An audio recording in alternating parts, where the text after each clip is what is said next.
যারা উহুদের ময়দান থেকে পালায় এসেছিল কারা? আবু বকর, ওমর, উসমান। আয়েশা থেকে একটা হাদিস বুখারী শরীফে বর্ণিত আছে। আয়েশা বলছেন উহুদের ময়দানে নবীজিকে রক্তাক্ত অবস্থায় কাফেরদের কাছে ফেলে আমার আব্বা আবু বকর আগে ফেলাইছিল।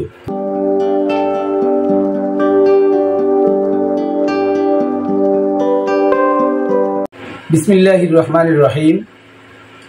প্রিয় বন্ধুরা, দেশে বিদেশে যারা যেখানে আছেন সকলকে জানাই আমি মাইনুল কবির, এবং আমার পাশে আছে আপনাদের প্রিয় এবং খুব বিশ্বস্তভাজন ব্যক্তি সৈয়দ গোলাম মঈনুদ্দিন হিয়াজুরি। এবং আজকে আমি আসছি, আমার সামনে যারা আছেন মা বোনেরা, ভাই মানে আত্মীয় স্বজন যারা আমার মানে গোলাম মঈনুদ্দিনের যারা এখানে আছেন এবং তার ভক্তবৃন্দ, কাশেম বাবার ভক্তবৃন্দ যারা আছেন সকলকে জানাই হিয়াজুরির পক্ষ থেকে শুভেচ্ছা, অভিনন্দন। আজকে আপনাদের ডাকে আপনারা আমাকেও ভালোবাসেন, গোলাম মঈনুদ্দিনকে তো সারা দুনিয়াতে তার জয় জয়কার ভালোবাসা। তো আমি আজকে খুবই মুগ্ধ যে গতকালকে আসছি, আপনারা সামনে থেকে রাত 2:30-3টা পর্যন্ত আমাদের কথা শুনছেন।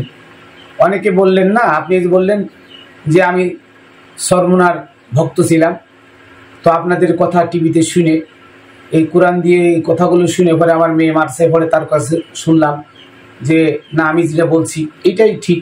তাহলে এটা ঠিক, আপনারা সরমুনা ছেড়ে দিয়ে এই যে আজকে তরিকাপন্থী হয়ে গোলাম মঈনুদ্দিনের কাছে হাত দিয়ে বায়াত নিয়ে এই যে হিয়াজুরা এই দরবারকে আলোকিত করলেন এবং নিজের অন্ধকারকে দূর করে নিজেরাও আলোর দিকে আসলেন, এটা আমাদের জন্য একটা বিশাল বড় পাওয়া। সবচেয়ে বড় বিরল ঘটনা হইলো এই যে গতকাল রাত 3টা পর্যন্ত এই সব লোক ছিল এই শুধু আবার আপনার কথা শোনার জন্য, আপনাকে দেখার জন্য। এই যে সবাই আবার পাগলের মতো ভিড় করছে, এখন আবার আমার এক মন চাইলে বাদ লাগবে। আলহামদুলিল্লাহ, আমি শুকরিয়ার বিষয়, এটা আমি শুকরিয়া আদায় করি যে এই অধম আপনাদেরকে আসলে দেওয়ার মতো আমার কিছু নাই, যা তৌফিক দেয় আমার মালিকে বাবা কাশেম, যেটা দেয় সেটা ছাড়া দেওয়ার মতো আমার কিছু না। আমি সকালে চলে যাব, কিন্তু আপনাদের এই ভালোবাসায় শিখতে হয়ে আমি রয়ে গেলাম যে বিকালে যাব আপনাদেরকে আরো কিছু কথা। বাইরে না হইলে 20-30 জন মহিলা আমরা আলোচনা শুনতেছি। আওয়াজ যায়, আওয়াজ যাচ্ছে? আচ্ছা, তাহলে আজকে এইটা আমাদের আসলে চাওয়া পাওয়া। সত্যকে যদি প্রচার না করা হয় তাহলে মিথ্যা মাথা ঝাড়া দিয়ে ওঠে। কার বাণী? এটা মাওলা আলীর বাণী, এটা মাওলা আলীর বাণী যে যখন সত্যবাদীরা চুপ থাকে তখন মিথ্যাবাদীরা বিজয় হয়ে যায়। আর আজকে আমরা যখন সত্য কথা বলি তখন মোল্লা মুন্সিরা কয় এটা বলা যাবে না। কেন বলা যাবে না? ওদের ব্যবসার ক্ষতি হবে। তাই সত্য কথা মানুষ জেনে গেলে। আজকে অতি আনন্দের সাথে আরেকটা কথা বলি, শরীয়তপুর 30টা গ্রাম এবার শুধু তারা ঈদের নামাজ পড়েছে, কিন্তু একটা পশু হত্যা করে নাই। সুবহানাল্লাহ, একটা পশু হত্যা করে নাই। আমাদের এই কথাই যে পশু হত্যা করা যাবে না, আল্লাহর কোন প্রতিনিধি পশু হত্যা করে নাই। একটা জিনিস দেখেন, আমার খুব কি লাগে, ওই যে কষ্ট লাগে। কোনটা জানেন? আদম আলাইহিস সালাম 360 বছর নাকি জঙ্গলে মঙ্গলে বিভিন্ন জায়গায় কাটছেন, এটা কোরআনেও নাই, কোনো ইতিহাসও নাই, গাল গপ্প মোল্লারা বানায় বানায় ইচ্ছা কাহিনী কয়। এইটা সুন্দর মানে সুন্দর মসজিদে বলে, অথচ আজ থেকে 1434 বছর আগে আমার নবী বিদায় হজের ভাষণে 1,25,000 সাহাবী সাক্ষী রেখে কি বললেন? মান কুনতু মাওলাহু ফাহাজা আলিউন মাওলা। কি তাই বলছে না? হ্যাঁ, তার মানে কি? আমি যার মাওলা। মান কুনতু, এই কুনতু কিন্তু মাজিদ সিগা, মুজারে না। কি গোলাম মঈনুদ্দিন? কানা কানা কানু কানাত কানাতা কুন্না কুন্তা কুন্তুমা কুন্তুম কুনতে কুন্তুমা কুন্তুন্না কুন্তু কুন্না। কুন্তু মানে কি? এখন পর্যন্ত আমি ছিলাম, মানে এখনের আগ পর্যন্ত ছিলাম। এর অর্থ কি? মান কুন্তু, মান মানে আমি, কুন্তু মাওলাহু এক মানে এই পর্যন্ত, মানে এই পর্যন্ত আমি যাদের অভিভাবক ছিলাম, মানে এটা অতীত। মাঝি মানে এই মানে মাঝি সিগা মানে কি? অতীত। মানে এই পর্যন্ত আমি যার অভিভাবক ছিলাম, হাজা আলিউন মাওলা, আজকে থেকে আলী তাদের অভিভাবক। তার মানে কি বললেন নবী? যে আজ থেকে আমার দায়িত্ব, আমার ঘরে যে দায়িত্ব দেয়া ছিল এই দায়িত্বটা আমি আলীকে দিয়ে গেলাম। এই যে মুসলমানদের 1,25,000 সাহাবী সাক্ষী রেখে আল্লাহর নবী তার দায়িত্ব কারে দিলেন? মাওলা আলীকে। আর মাওলা আলী কে? এই মাওলা আলী সেই মাওলা আলী যে মাওলা আলী কাবা ঘরে জন্ম নিয়েছিল। কাবা ঘর যদি আল্লাহর হয়, ওই ঘরে জন্ম কে নাই? এটা গোলাম মঈনুদ্দিনের, হিয়াজুরার গোলাম মঈনুদ্দিনের বাড়ি। এ ঘরে জন্ম কার হবে? নিশ্চয় গোলাম মঈনুদ্দিনের ছেলে। গোলাম মঈনুদ্দিনের কাশেমের ঘরে কে জন্ম নিছে? গোলাম মঈনুদ্দিন। তাহলে গোলাম মঈনুদ্দিনের ঘরে কে জন্ম নিবে? তার ছেলে। কি এটা আসে না? তো কাবা ঘর যদি আল্লাহর হয়, তো এই কাবা ঘরে আলী ছেলে তার কারো জন্ম হয় নাই না। সুন্দর। তাহলে আলীকে, আলীকে যিনি আল্লাহ তিনি আলী, তিনি আলী। এটা অস্বীকার করার কিছু নাই। কারণ আমার নবী বলছিল না আল্লাহ এক, কুল হু আল্লাহ নাকি আল্লাহ ওয়াহেদ, মানে আল্লাহ এক, আহাদ না ওয়াহেদ। আল্লাহ কি এক? সবাই কি মানে নিছে না? সবাই স্বীকার করছে না? আল্লাহ কি কেউ দেখছে? কেউ দেখছিল না, দেখে নাই। নবীকে বিশ্বাস করি, নবীকে বিশ্বাস করি, আল্লাহকে বিশ্বাস করছে। আজও কেউ আল্লাহকে দেখছে? দেখে নাই। আল্লাহ কি বলছে? লা তাতাফাক্কারু ফিল্লাহ বাল তাতাফাক্কারু ফি খালকিল্লাহ। তোমরা আমাকে নিয়ে ভেবো না। লা তাতাফাক্কারু ফিল্লাহ, তাফাররাকু মানে হচ্ছে চিন্তা ভাবনা করা। লা তাতাফাক্কারু ফিল্লাহ মানে আমারে নিয়ে চিন্তা ভাবনা করো না। বাল তাতাফাক্কারু ফি খালকিল্লাহ, তোমরা বরঞ্চ আমার সৃষ্টি নিয়ে চিন্তা ভাবনা করো। কি সুন্দর কথা, চমৎকার না? সুন্দর। মানে আল্লাহর সৃষ্টির মধ্যে আল্লাহ, তাই তো বোঝালেন, আল্লাহর সৃষ্টির মধ্যে আল্লাহ। তাহলে আল্লাহ আছে এটা জানি, আল্লাহ কার ভিতরে আছে? আল্লাহ একটু ক্ষমা চাই, আপনার সাথে দেখা করতে কালকে লাইভ দেখে, হ্যাঁ ওই যে রাব্বি আসছে একটু দেখা করতে, এই মিরেশ্বর থেকে। ও মিরেশ্বর থেকে রাব্বি, সুন্দর সুন্দর। এটাই আমাদের বিজয়, এটা আমাদের বিজয়। দেখেন ছেলেটা মিরেশ্বরা থেকে, আমার যে লাইভ কালকে ভিডিও লাইভ দেখে মিরেশ্বরা থেকে আসছে। যাক আলহামদুলিল্লাহ, এটাই আমাদের বিজয়। সে কিন্তু শিবির না, হ্যাঁ সে কিন্তু শিবির ইসলামী বাংলাদেশ ইসলামী ছাত্র শিবির করে। সে কিন্তু আজকে ত্যাগ করে এই তরিকা জগতে, এইটাই আমাদের বাবা বিজয়, এটাই বিজয়। তো যা বলছিলাম যে কাবা ঘরে জন্ম যার, সে কার পুত্র? সে কার পুত্র? আল্লাহর পুত্র। আল্লাহর পুত্র, এটা বলা যায়, বলা যায়। তোমরা যে সেই আল্লাহর পুত্রকে বাদ দিয়ে তোমরা আল্লাহর ঘরে দৌড়াও, এটা কোন আইনে ভাই? এটা কোন আইনে? কোন আইনে আছে? কি আছে? কোথাও কোন আইনে? আমি যদি গোলাম মঈনুদ্দিনের বাড়িতে আসি, গোলাম মঈনুদ্দিনের দাওয়াতে, এটা আমার রাইট আছে না? ও নাই, ও নাই, আমি আইসের মাতবাড়ি করি এখানে। কি আমি কাশেমের বাড়ি আইসি? ওরে কাশেম তো নাই, আছে কিনা তার পুত্র গোলাম মঈনুদ্দিন। তাহলে গোলাম মঈনুদ্দিনের অনুসরণ করলে আমার কাশেমের অনুসরণ করা হবে। তাহলে আলীর অনুসরণ করলে আল্লাহরে পাওয়া যাবে, রাইট? তাই না?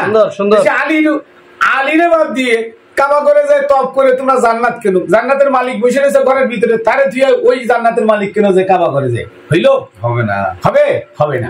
তাহলে এই যে 18ই জিলহজ ঈদে গাদির বা গাদিরে খুব, আমাদের কাছে দুইটা ঈদ। যারা নবী প্রেমিক, যারা আল্লাহর অরিজিনাল বান্দা, যারা বিনয়ী, যারা তরিকাপন্থী এবং যারা মাওলা আলীকে, হাসান হুসেন, মা ফাতেমাকে এবং কোরআনকে ভালোবাসেন, তাদের জন্য ঈদ দুইটা। কয়টা? দুইটা। একটা হচ্ছে আমার নবীর জন্মদিন, আর একটা হচ্ছে ঈদে গাদির। কেন এটা ঈদ? কেন যে যেমন একটা মানে জায়গায় একজন রাজা, যেমন আমাদের প্রধানমন্ত্রী বঙ্গবন্ধু কন্যা মাননীয় প্রধানমন্ত্রী শেখ হাসিনা, তার পদচরণে আমার ভক্তি ও সালাম। যেহেতু সে তরিকা পন্থী এবং তরিকাকে সে অনেক ভালোবাসে, এর জন্য তার কদমে আমার সালাম ও শুভেচ্ছা। উনি যদি এখন চলে যায়, হঠাৎ উনি চলে গেল, ওনার স্থানে কাউকে বসাই গেল না, এটার কি দুঃসংবাদ না? দুঃসংবাদ, এটা দুঃসংবাদ। সুসংবাদ কোনটা? উনি যাওয়ার আগে ওনার সুযোগ্য পুত্র সজীব জয় বা পুতুল, তাদের একজনকে সুন্দর করে গড়ে উনি ডিক্লার দিয়ে গেলেন যে আমি চলে গেলে আমার এই চেয়ার শূন্য থাকবে না, এই চেয়ারে আমার সুযোগ্য পুত্র বা আমার কন্যা এসে বসবে। তাহলে এটা খুশি সংবাদ না যে উনি চলে গেল, টেনশন নাই, উনি চলে গেল চালানোর মতো যোগ্য ব্যক্তি রেখে গেছেন। ঠিক মাওলা আলী তেমন। এই মাওলা আলীকে আল্লাহ বলছেন ওয়াইন্দাহু ইলমুল কিতাব, যার কাছে কিতাবের জ্ঞান আছে। তার মানে মাওলা আলী জীবন্ত কুরআন। এই মাওলা আলীর কাছে কিতাবের জ্ঞান আছে বিদায় আল্লাহ বলছেন যে কিতাবের জ্ঞান আছে মাওলা আলীর কাছে। অতএব সেই মাওলা আলী যিনি কিতাব, জীবন্ত কিতাব, এই মাওলা আলীকে আল্লাহর নবী 1,25,000 সাহাবী সাক্ষী রেখে 18ই জিলহজ ঈদে গাদির বা ঈদে গাদিরে খুম, খুম মানে গাদিরে খুম সাধারণত জলাশয় ভূমি, নিম্ন জলাশয় ভূমি, যে একটা জায়গা নিচে জায়গা ছিল 7 রাস্তার মোড়, ওইখান থেকে মক্কা যারা আসতো তারা মক্কা থেকে ওই 7 রাস্তায় যে সিরিয়া, মিশর, ইরাক, ইরান বিভিন্ন দেশে ওইখান থেকে 7টা পথ, ওই জায়গায় নবী যে 1,24,000 বা 25,000 সাহাবী সাক্ষী নিয়ে তাদেরকে সাক্ষী রেখে মাওলা আলীকে দিয়ে গেলেন কি অধীনস্থ করে গেলেন তার সামনে যে আমি চলে যাব, আমার যাওয়ার সামনে কথা বলি না, আমার যাওয়ার সময় চলে আসছে, আমি চলে যাব, কিন্তু আমার পরে কে থাকবে? মাওলা আলী থাকবে, আমি তাকে সুযোগ্য করে তুলেছি, তাই না? সেই মাওলা আলীকে এই সিয়াসিত্তা নামক আজগবি শরীফের 18 জায়গায় হাদিসটি আছে কি মান কুনতু মাওলাহু ফাহাজা আলী মাওলা। এতদিন যাবত আমরা দেখছি কোনটা কোরআনের বিপরীতে হাদিস, আর আজকে দেখতেছি হাদিসের বিপরীতে কোরআন। বাহ, সুন্দর। কি কথা? হাদিসের বিপরীতে কোরআন, অথচ সহিহ হাদিস, সহিহ হাদিস, হাদিসটি সিয়াসিত্তার 18 জায়গায় আছে, বুখারী শরীফ, মুসলিম, আবু দাউদ, নাসাই, ইবনে মাজাহ, তিরমিজি, এই সিয়াসিত্তার 18 জায়গায় হাদিসটি আছে, কিন্তু হাদিসটি কেউ মানে না, হাদিসটি কেউ মানে না, আশ্চর্য। অথচ এই হাদিস অনুযায়ী কোরআনের আয়াত নাজিল হয়েছিল সূরা মায়দা 67 নম্বর আয়াত। কি আয়াত জানেন?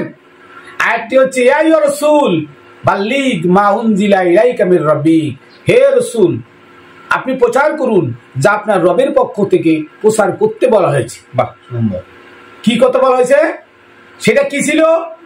আপনারা তাফসিরে দুররে মনসুর, তাফসিরে তাবারি, মিশরের কায়রোতে ছাপা এই তফসিরটা কিনে আইনে দেখেন যে এই তফসিরের ভিতরে লেখা আছে আন্না আলিয়ান মাওলাউল মুমিনিন।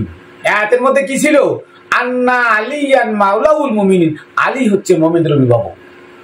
সুবহানাল্লাহ, সুবহানাল্লাহ, সুন্দর সুন্দর। আলী হচ্ছে মুমিনদের অভিভাবক।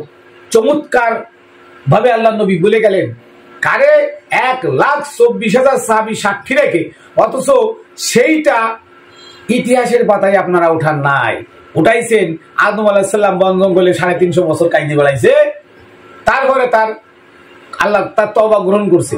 অথচ আল্লাহ তাআলা কোরআনে বললেন কি ওয়াতালাক্কা আদামু মির রাব্বিহি কালিমাতিন ফাতাবা আলাইহি, আল্লাহ আদমকে কয়েকটা নাম শিখাই দিছিলেন, সেই নামের ওসিলায় আদম মুক্তি পাইল।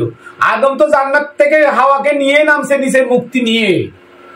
কি রে ভাই, কি 350 বছর জঙ্গলে মঙ্গলে কাইন্দে দুজনে এক জায়গায় হয়েছে? আরে জঙ্গলে কানবেন কেন? আল্লাহ তো কবুল করলেন। আল্লাহ কোরআনে বলে দিলেন যে আমি আদমকে কয়েকটা নাম শিখাই দিছি। নাম কি? 1 নাম্বার ছিল মুহাম্মাদুর রাসূলুল্লাহ সাল্লাল্লাহু আলাইহি সাল্লাম, 2 নম্বরে ছিল শেরে খুদা মাওলা আলী মুশকিল কুশা, 3 নম্বর ছিল খাতুনে জান্নাত ফাতেমাতুজ জোহরা, 4 নম্বর ছিল মাওলা হাসান মুর্তাজা, আর 4 নম্বর ছিল 5 নম্বরে ছিল মাওলা হুসাইন মুর্তাজা। সুন্দর সুন্দর সুন্দর। এই 5টি নাম আদমকে শিখায় দিলেন। তাহলে আদমের মর্যাদা বেশি না আমার আহলে বায়তের মর্যাদা বেশি? বলেন তো। আহলে বায়ত। তাহলে সেই আহলে বায়তকে আমার নবী বলে গেছেন যে আহলে বায়তের অন্যতম সদস্য মাওলা আলী, তাকে বলে গেলেন মান কুনতু মাওলা ফাজ আলী মাওলা, আমি যার অভিভাবক আজ থেকে আলী তার অভিভাবক। তাই এই শুভ সংবাদ হচ্ছে গোটা জাহানের মুসলিমদের জন্য কি ঈদ। কি ঈদ? ঈদ মানে কি? খুশি। ঈদ মানে উৎসব। তাহলে উৎসব না যে 18 জিলহজ আসলে আমাদের মনে উৎসব জাগা উচিত যে এই দিন আমার নবী চলে যাওয়ার 83 দিন আগে এই দিনে আমার নবী বলে গেছিলেন যে আমি যার মাওলা আলীও তার মাওলা, আমি যার অভিভাবক আলীও তার অভিভাবক। তার আমাদের অভিভাবক কে? আমাদের অভিভাবক আলী। কে? আলী। কে বলে গেছে? আল্লাহ নবী বলে গেছে। আর সূরা মায়দার 55 নম্বর আয়াত আল্লাহ বলছেন ইন্নাল্লাহা ওয়ালিয়ুল মুমিনিনা ওয়ার রাসূল, নিশ্চয়ই আল্লাহ এবং আল্লাহর রাসূল হচ্ছে মুমিনদের অভিভাবক। তারপরে কি? ওয়াল্লাযিনা আমানু ওয়া আমিলুস সলিহাত, আর ওই ব্যক্তি অভিভাবক যে ঈমান আনলো, সৎ কাজ করলো, ওয়া আকিমুস সালাত ওয়া আতুজ যাকাত হুম রাকিউন, সালাত কায়েম করলো, যাকাত দিয়ে কথাটা কি? সালাত কায়েম করলো যাকাত দিয়ে, অহুম রাকিউন, উনি বিনয়ী। উনি কি? বিনয়ী, অথবা রুকু অবস্থায় যাকাত দিয়ে, যে যেমন। কিন্তু মোল্লারা এটা ঢাকি ফেলছে। মোল্লা বলছে যে আল্লাহ বলছে মোমেনদের অভিভাবক, আল্লাহ রসুল মোমেনদের অভিভাবক, জিনিসটা বুঝেন, মোমেনদের অভিভাবক। আর মোল্লারা তাফসীর করছে ইমানদাররা মোমেনদের অভিভাবক। ওই যে আল্লাযিনা আমানু ওয়া আমিলুস সলিহাত, যারা ঈমান আনলো, সৎ কাজ করলো, যাকাত দিল, সালাত কায়েম করলো, হ্যাঁ, তারাই নাকি মোমেনদের অভিভাবক। তো মোমেন, এই ইমানদাররা তো মোমেন হয় না। ওরা তাফসীরে লিখছে ইমানদাররা মোমেনের অভিভাবক। তার মানে শেখ হাসিনার অভিভাবক আমি মাইনুল কবির। এটা কি সম্ভব? কখনো না। এটা কি সম্ভব? কোথায় শেখ সাদিয়ার, কোথায় ছাগলের লেদি? সম্ভব? আমি অধম শেখ হাসিনার অভিভাবক কি হই? কি আশ্চর্য না? তার মানে এইভাবে আমাদের কাছে কোরআনকে চাপাই দেওয়া হয়েছে, বিকৃত করা হয়েছে অর্থ, যাতে আমরা কোরআনের কাছে না যাই। তাই বলছে এক পক্ষর বললে 10 নেকি, রোজার মাসে বললে 70 নেকি। নাউজুবিল্লাহ। কোরআনের কোথায় লেখা আছে? কোথাও তো নাই আছে। অথচ এই কথা বলে আমাদেরকে ঈদে গাদির থেকে সরায় রাখছে। এবং এই যে তাফসীরে দুবে মনসুরে দেখেন, হাদিসের সাথে কোরআনের আয়াতের মিল থাকতে হবে। মান কুনতু মাওলাহু ফাহাযা আলিউন মাওলা, আমি যার অভিভাবক আলীও তার অভিভাবক। আবার কোরআনের মধ্যে তাফসীরে দুবে মনসুরে লিখছে কি, আন্না আলিয়ান মাওলাউল মুমিনিন, আলী হচ্ছে মুমিনদের অভিভাবক। তাহলে মিল না? হাদিসের সাথে এটা কি মিল আছে না? হুবহু মিল। তারপরে আল্লাহ বললেন ফাইল্লাম তাফাল ফামা বাল্লাগতা রিসালাতাহু, যদি আপনি এই 1,24,000 বা 25,000 সাহাবীদের মধ্যে আলী যে মুমিনদের অভিভাবক এই কথা যদি প্রচার না করেন, তাহলে আপনার এই রিসালাতের কিছু প্রচার করা হইল না। কি চমৎকার কথা দেখেন, আল্লাহ বলছে সুন্দর। আর সেই আন্না আলিয়ান মাওলাউল মুমিনিন, এই আলী মুমিনদের অভিভাবক, এই কথাটা ওসমান কোরআন লিপিবদ্ধের সময় উঠায় দিল। কি উঠায় দিল? কেন? এটা থাকলে ওই বক্কর ওমর উসমানকে আর কেউ মানত না, ওদেরকে আর কেউ মানত না। তারপরে আল্লাহ দেখেন আবার কোরআনের মধ্যে বলে দিছে বক্কর ওমর উসমান এটা দুশ্মনী করবে, কথা আল্লাহ বলে দিছে কোরআনের মধ্যে। কি ওই আয়াতে শেষে বলছে ফাইল্লাম তাফাল ফামা বাল্লাগতা রিসালাতাহু ওয়াল্লাহু ইয়াসিমুকা মিনান নাস, আল্লাহ মানুষের দুষ্কর্ম থেকে আপনাকে রক্ষা করবেন। সুবহানাল্লাহ। সুন্দর। যে আল্লাহ মানুষের দুষ্কর্ম থেকে আপনাকে রক্ষা করবেন। তার মানে এই কথা যে আপনি বলতেছেন, আপনার এর ভিতরে নাম করা 12 জন মুনাফিক আছে, যারা উহুদের ময়দান থেকে পালায় এসেছিল। যারা উহুদের ময়দান থেকে পালায় এসেছিল কারা? আবু বকর, ওমর, উসমান। আয়েশা থেকে একটা হাদিস, বুখারী শরীফে আয়েশা থেকে একটা হাদিস বর্ণিত আছে। আয়েশা বলছেন উহুদের ময়দানে নবীজিকে রক্তাক্ত অবস্থায় কাফেরদের কাছে ফেলে আমার আব্বা আবু বকর আগে ফেলাইছিল। আহা হাই রে, আবু বকর আজকে নাকি সিদ্দিক। আজকে আবু বকর কি কিজ্জাব, তারে বলা হয় যে সিদ্দিক। নাউজুবিল্লাহ। কেন? সুন্দর। আল্লাহ কোরআনের সূরা আল ইমরানের 153 নম্বর আয়াতে বলছেন যে তোমরা স্মরণ করো ওই দিনের কথা যেদিন আমার নবীকে রক্তাক্ত অবস্থায় উহুদের ময়দানে কাফেরদের কাছে ফেলে রেখে তোমরা পাহাড়ের চূড়াবে উঠছিলে, তোমরা পিছনে তাকাচ্ছিলে না। আর রাসূলু ইয়াদুকুম, আর রাসূল তোমাদের পিছন থেকে ডাকছিল যে আবু বকর, ওমর, উসমান আমারে ফেলে রেখে যেও না। অথচ তোমরা সেদিন নবীকে ফেলে রেখে চলে আসলে। আল্লাহ বলছেন যে রাসূল তোমাদেরকে কেন ডাকছিল? এই জন্য ডাকছিল যে তোমরা বিপদে পড়ে গেছো, আরো বিপদ তোমাদের সামনে আছে। তোমরা যাতে রাসূলকে দোষ দিতে না পারো যে রাসূল আপনি আমাদেরকে কেন বলেন নাই, এর জন্য রাসূল তোমাদের পিছন থেকে ডাকছিল, তোমরা পিছনে তাকাচ্ছিলে না, তোমরা আরো চিন্তিত হয়ে দৌড়াচ্ছিলে। এই কথা বলার উদ্দেশ্য কি জানেন? উদ্দেশ্য হলো এই গাদির এরকম সর্বপ্রথম অস্বীকার করেছে ওই আবু বকর, ওই ওমর, ঠিক না? ঠিক। এই গাদির এরকম সর্বপ্রথম যে ভঙ্গ করেছে, যে বিট্টাই করেছে, যে মুনাফিকি করে নবীর ওফাতের দিন আমার নবীর দাফন কাফন না দিয়ে মাওলার কাছে মাওলায়াত ছিনিয়ে নিল, সে হচ্ছে আবু বকর 1, ওমর 2, উসমান 3। আপনারা জানেন যে তরিকা জগতে বায়াত, একটু কথা বলি, এই আবু বকর দুরুদ ইব্রাহিম এইগুলা সৃষ্টি করছে। এগুলা আবু বকর থেকে হাদিস পাওয়া যায়। আবু বকর এই দুরূদ শিখেছে উম্মতদেরকে, আল্লাহুম্মা সাল্লি আলা ইব্রাহিম কামা সাল্লাইতা আলা ইব্রাহিম। একটা জিনিস দেখেন কত বড় দুঃখের বিষয়, আমরা যে দুরূদ পড়ি নবী দুরূদ, সূরা বনী ইসরাঈল ৭১ নম্বর আয়াতে ইন্নাল্লাহা ওয়া মালাইকাতাহু ইউসাল্লুনা আলান নবী, যে ফেরেশতা নিয়ে আল্লাহ আমার নবীর ঘরে দুরূদ পড়ে। ইব্রাহিমের কথা তো বলে নাই, না বলছে না, বলে নাই। তাহলে ফেরেশতা নিয়ে আমার নবীর ঘরে দুরূদ পড়ে আল্লাহ তাআলা। আর আবু বকর ও উসমান বানাইলো আল্লাহুম্মা সাল্লি আলা মুহাম্মদ ওয়া আলা আলি মুহাম্মদ, যে তুমি মুহাম্মদ আর মুহাম্মাদের আলের ঘরে সালাত সালাম বর্ষাও। কেমন? কামা সাল্লাইতা আলা ইব্রাহিম, ইব্রাহিমের ঘরে যেমন বর্ষণ করেছিলি। আচ্ছা, ইব্রাহিমকে আমার নবীর ওসিলায় দুনিয়াতে আসছে না ইব্রাহিমের ওসিলায় আমার নবী আসছে? ইব্রাহিম আইছে নবীজির উসিলায়, নবীজির উসিলায় ইব্রাহিম আইছে, নবীজির ওসিলায় ইব্রাহিম আইছে না? উম্মত জন্য সে ফরিয়াদ করছে। আমাদেরকে আজকে বোঝানো হচ্ছে, কি বোঝানো হচ্ছে?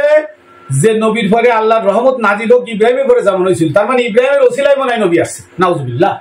অসুন্দর অসুন্দর।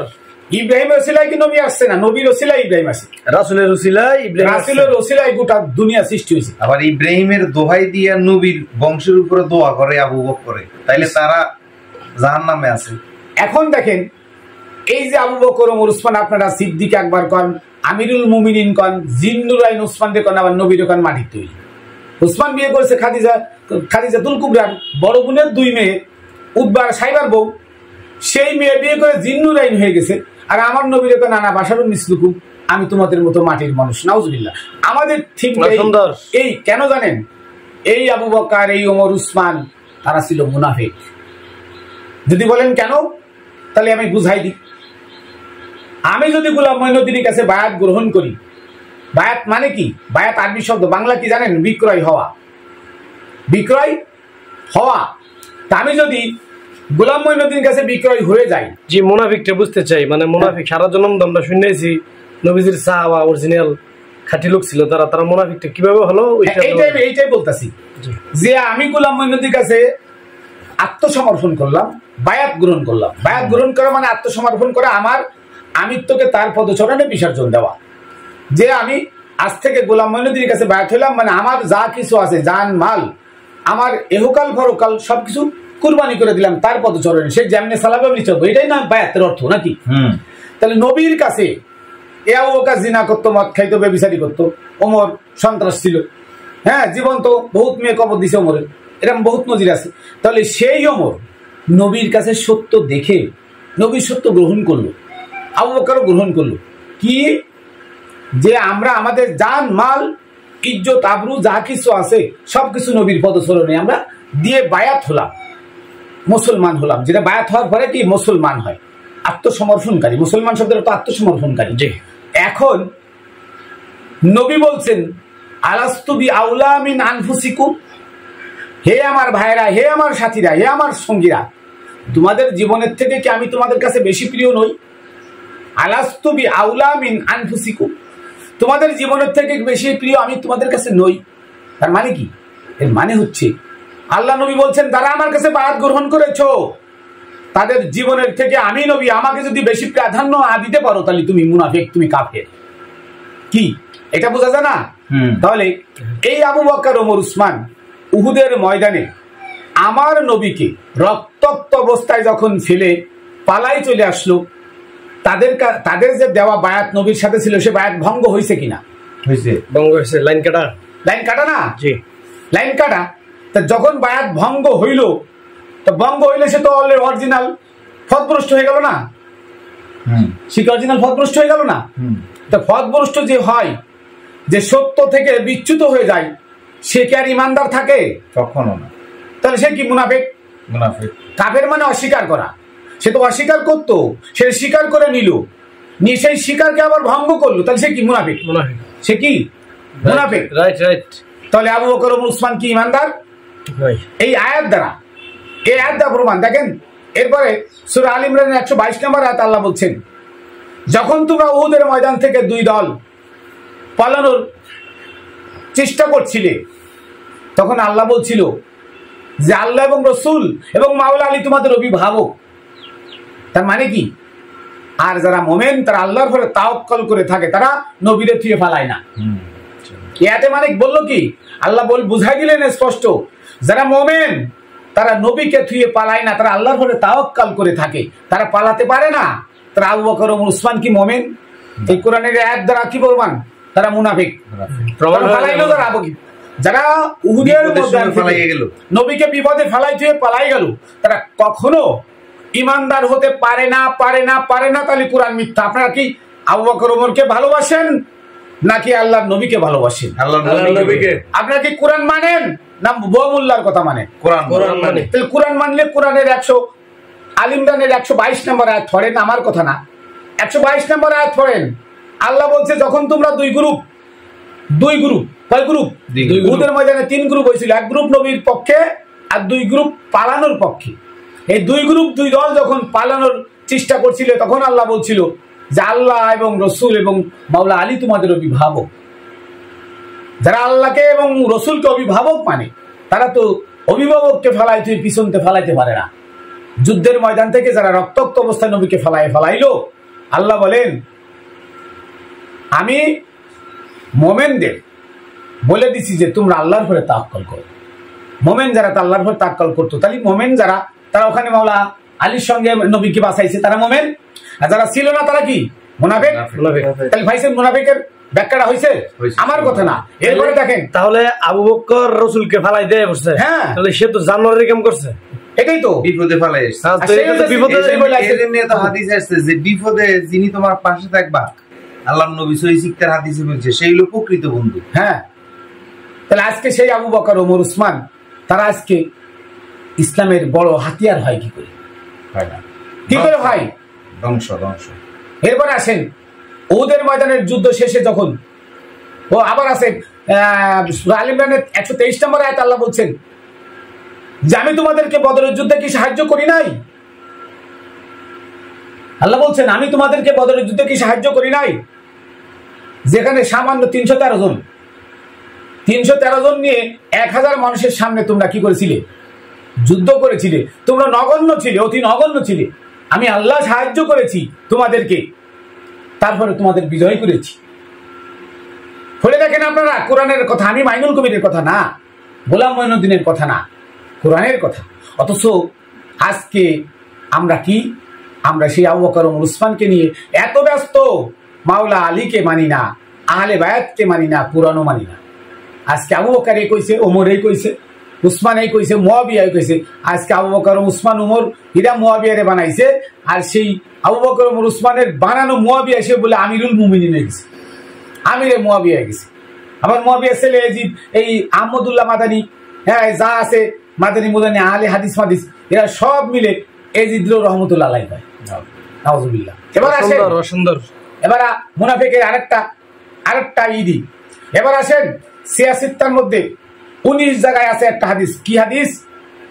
যে নবী যখন উহুদের যুদ্ধের পরে ফিরে আসলেন তখন এই অল্প একটু কথা, যখন নবী উহুদের ময়দান থেকে ফিরে আসলেন, তখন আবু বকর ওমর উসমান নবীর কাছে আর আসে না। অনেকদিন পরে তারা আসছিল। আসার পরে জিজ্ঞেস করছে নবী, আবু বকর ওমর উসমান তোমরা উহুদের ময়দান থেকে পালাইলে কেন? তাই নবী আমাদেরকে শয়তানে ধরছিল। আপনারা হাদিসটা বলে দেখেন, আমাদেরকে কি শয়তানে ধরছিল। শয়তান এসে বলছিল নবী মরে গেছে, তোরা ফালা। তাই জীবন নিয়ে ফেলাইছি, জীবনে জানের ডরে ফেলাইছি। মাওলা আলীকে জিজ্ঞেস করলেন, আমার নবী আলী, সবাই আমাকে রেখে পালাইলো, তুমি কেন ফালাইলে না? আলী বলল, হে রাসূল, আমি তো আপনার কাছে আমার জান মাল সব বিক্রয় করে দিছি।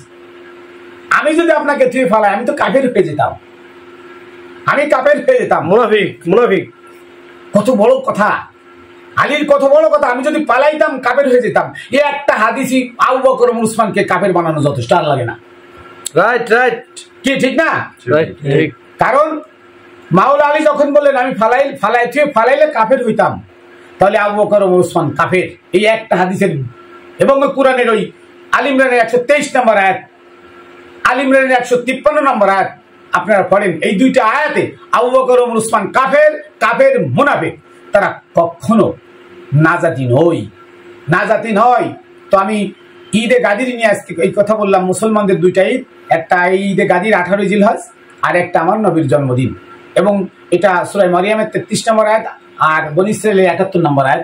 এই দুইটি আয়াত নবীর ঈদে মিলাদুন নবী করা ফরজ, ঈদে মিলাদুন নবী করা ফরজ। আপনারা এটা পড়ে দেখেন। তো আমি অনেকক্ষণ কথা বললাম, আপনারা যে অধীর আগ্রহের সাথে বসে কথাগুলো শুনছেন এবং আজকের এই হিয়াজুল্লাহ দরবারে আপনারা আসছেন, আমি খুবই খুশি। আমার জীবনে আমি প্রথম আসলাম, টিপু আমাকে অনেকবার দাওয়াত দিছে, বাবা কাশেম আমাকে কবুল করে নাই, আসতে পারে নাই। তো আজকে বাবা কাশেম গতকালকে আমাকে টান দিয়ে আনছে, আমি চলে আসতে থাকতে পারি নাই। আইসে এখানে বহুত ভালো লাগলো যে এই যে 300-400 লোক আপনারা আসছেন এখানে এই দরবারে। তো এটা আমার কাছে খুব আনন্দের বিষয়, খুব মানে কি বলবো, আমি ভাষায় প্রকাশ করতে পারছি না। আর কালকে থেকে গভীর মনোযোগ সহকারে কথাগুলো শুনছেন আপনারা। আপনাদের অনেকেই অনেক দল থেকে ত্যাগ করে এই আমাদের সাথে জড়িত হয়েছেন। আশা করি সামনের দিনগুলো এভাবে হিয়াজুল্লাহ দরবারের সাথে সুন্দরভাবে মনের মধ্যে হিয়াজুল্লাহ দরবারকে নিয়ে, টিপুজিকে নিয়ে আপনারা চলবেন ইহকাল পরকাল সুন্দরভাবে। এখানে শেষ করছি। আমি মাইনুল কবির এবং গোলাম মঈনুদ্দিন টিপু হিয়াজুল্লাহ আমার সামনে আছে। সকলকে সালাম ও শুভেচ্ছা রেখে শেষ করছি। জয় গুরু।